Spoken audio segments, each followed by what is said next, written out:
Bismillahirrahmanirrahim. Assalamualaikum warahmatullahi wabarakatuh. Ahlan wa sahlan wa marhaban bikum. Selamat datang kembali ke kelas online kita iaitu Jawi.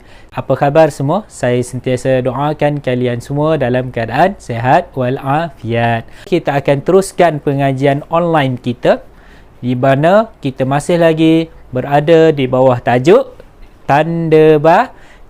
Minggu lepas kita dah selesai tentang tanda baca iaitu fungsi tanda seru. Macam mana? Saya harap kalian faham dan jelas. Untuk minggu ini kita akan teruskan lagi pengajian kita dalam tajuk pengikat kata dan juga noktah bertindih.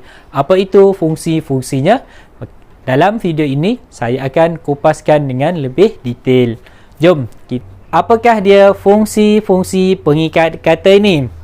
Jom kita belajar. Yang pertama, fungsi pengikat kata ini adalah sebagai mengapit cakap ajuk. Contohnya macam ni. Ayatnya begini. Kita akan buka pengikat kata. Buka pengikat kata, ingat pengikat kata ni dia mesti ada dua. Dia tak boleh ada satu saja. Kalau satu bermakna tak sempurna. Okey? Dia seperti ibarat macam selipar. Selipar dia kalau ada sebelah, dia tak akan jadi tak sempurna. Kalau ada dua, dia jadi sempurna.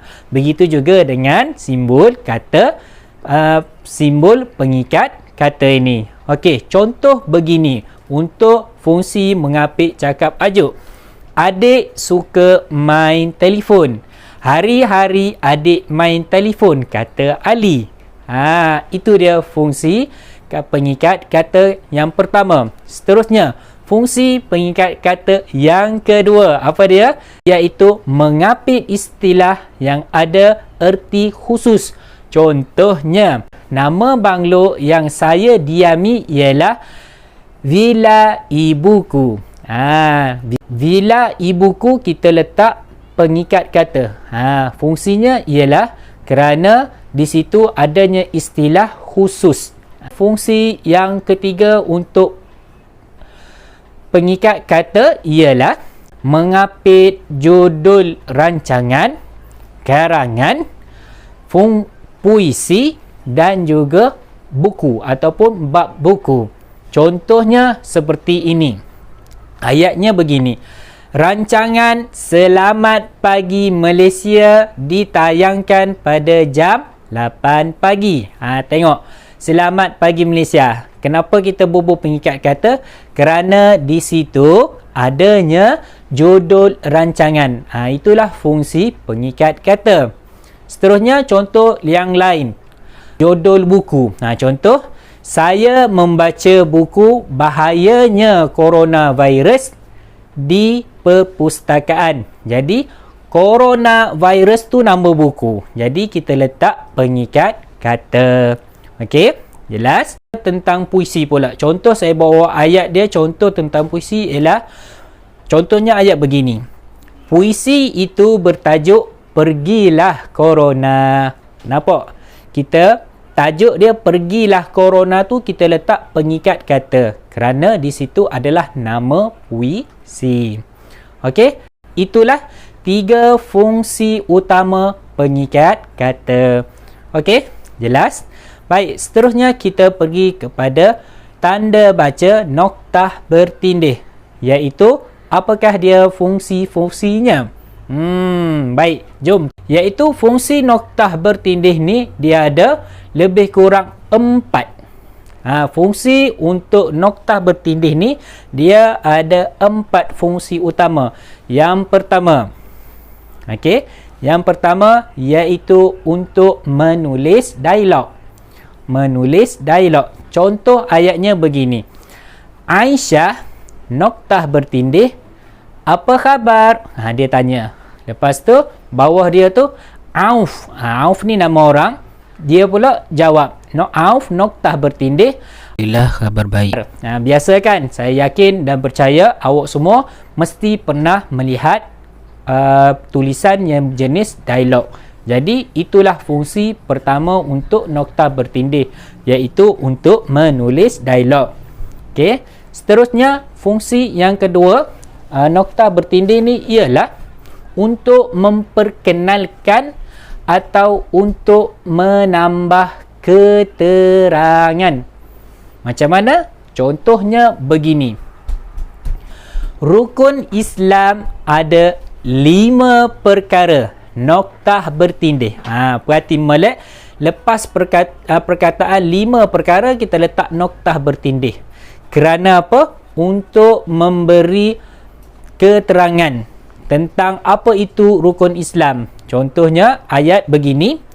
Pertama, noktah bertindih mengucap 2 kalimah syahadah.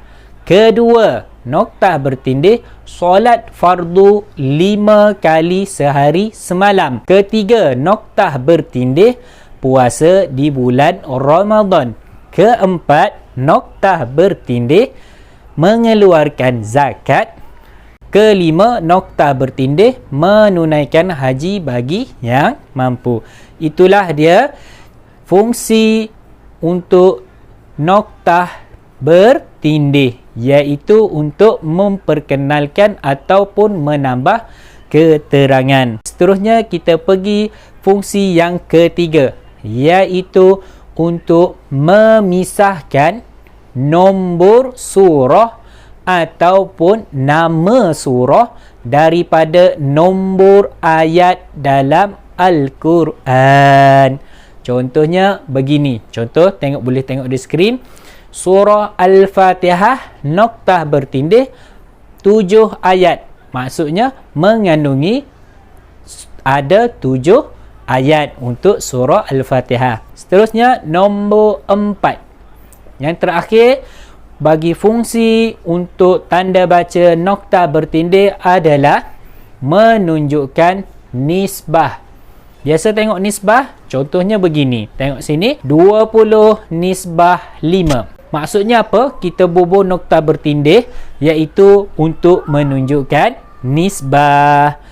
Contoh lain, kita boleh bawa datang seperti nisbahnya antara murid-murid lelaki dengan murid-murid perempuan. Biasa di dalam kelas, perasan tak? Yang mana lebih ramai antara lelaki dan juga perempuan?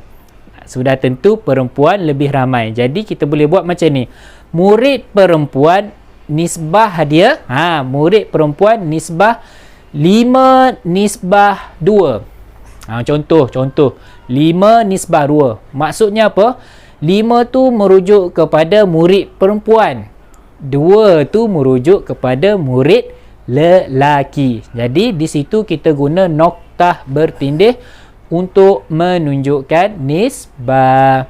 Okey, jelas? Kalau jelas, saya nak kita sama-sama buat latihan sekarang. Okey, ayuh. Baik, pertama sekali kita perlu buat seperti dalam skrin ni dalam buku Jawi. Lepas tu seperti biasa, mulakan dengan kita tulis hari. Hari ni hari apa? Iaitu hari Ahad. Lepas tu tarikh, berapa hari bulan. Kemudian buat latihan ni. Contohnya saya baca tanda baca, tajuk dia. Bawah dia tu arahan latihan. Apa dia tu latihannya? Letakkan tanda baca yang betul pada ayat di bawah. Contoh soalannya, antara balasan orang yang meninggalkan sembahyang ialah, okey, dalam tempat kosong ni nak bubuh simbol apa?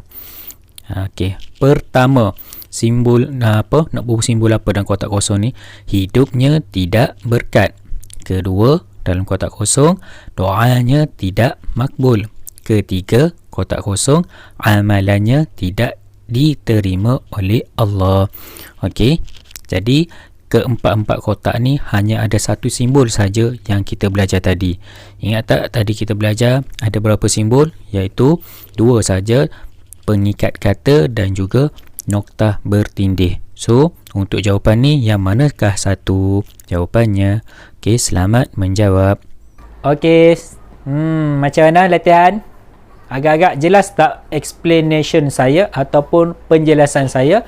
InsyaAllah kita akan bertemu kembali dalam sesi video yang akan datang. Dan ingat, latihan tadi jangan lupa direct personal saya untuk hantar. Latihan tu mudah je, tak payah pun. Okey, Dan yang paling penting, saya nak nasihatkan kepada awak semua, iaitu hashtag kita, jaga diri baik-baik. InsyaAllah kita akan bertemu kembali di lain video, insyaAllah. Wabillahi taufiq wal hidayah. Assalamualaikum warahmatullahi wabarakatuh. Ilal liqa, ma'as salamah.